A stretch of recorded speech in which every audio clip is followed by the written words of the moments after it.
భారతదేశంలో రాజకీయాల్లో చదువుకున్న వాళ్ళు రావాలి, మేధావులు రావాలి అనేటటువంటి ఒక ఆలోచన విద్యావంతులు రావటం అనేది చాలా మంచి పరిణామం.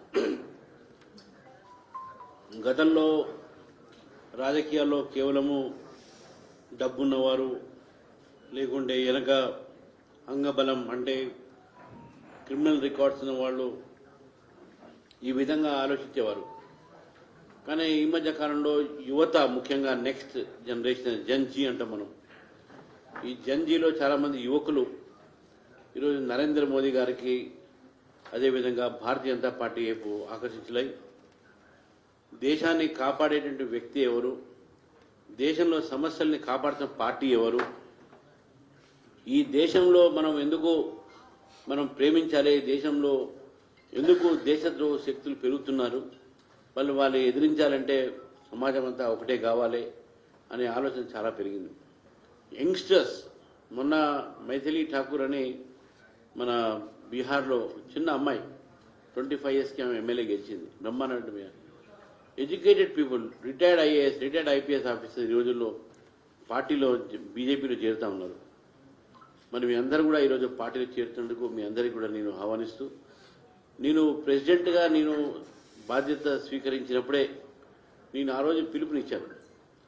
మహిళలు, యువత, మేధావులు భారతీయ జనతా పార్టీలో చేరండి.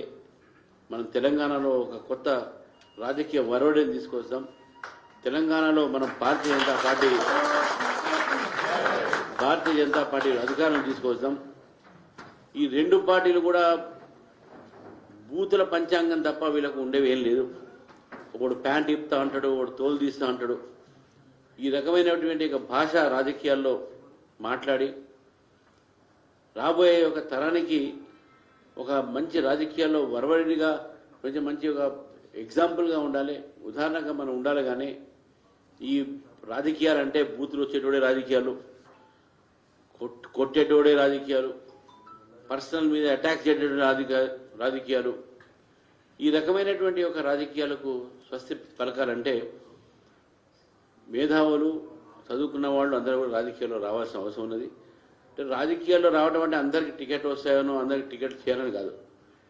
దేశం పట్ల, సమాజం పట్ల స్పందించేటటువంటి గుణము అంటే సామాజిక స్పృహ ఉంటే, సోషల్ అండ్ పొలిటికల్ కాన్షియస్నెస్ ఉంటే డెఫినెట్గా that will help the nation building. మనం భారతదేశాన్ని ఒక రాష్ట్ర నిర్మాణం అంటాం హిందీలో, ఒక జాతీయ ఒక బలాన్ని మనం నిర్మాణం చేయాలంటే, దేశాన్ని ఒక శక్తివంతం చేయాలంటే మేధావులు ముందుకు వచ్చి భారతీయ జనతా పార్టీని ఆదరించాల్సిన అవసరం ఉన్నది. కాబట్టి మీరందరూ కూడా డాక్టర్స్, ఫిజియోథెరపిస్టులు, తర్వాత పారామెడికల్ ఫోర్సెస్లో ఉన్న వాళ్ళందరూ కూడా మీ అందరినీ కూడా నేను ఈరోజు భారతీయ జనతా పార్టీలో ఆహ్వానిస్తూ, మరి రానున్న రోజుల్లో జిహెచ్ఎంసీ ఎన్నికలు రాబోతాయి.